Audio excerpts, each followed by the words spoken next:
இருந்தாலும் இப்போ நாங்களாம் இங்கே ஏந்திரமா வந்திருக்கோம். ஏன் வந்து தானே தெரியும். அப்படி கேளு. ஏன்னா என்னையும் ஒருத்தன் காதல் பண்ணேன்.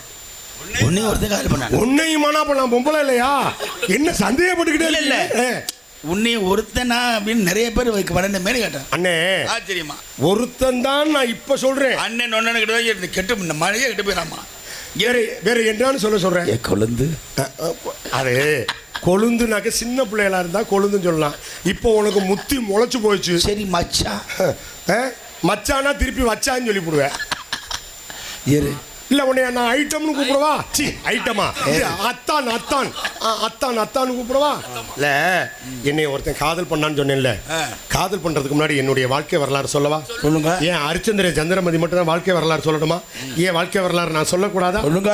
எங்கள் அப்பாவும் அம்மாவும் குழந்தையே இல்லைன்னு கடவுள்கிட்ட போய் வேண்டிக்கிட்டாங்களாம். கடவுள் உடனே வரம் கொடுக்குறேன்னு சொல்லிருச்சான்.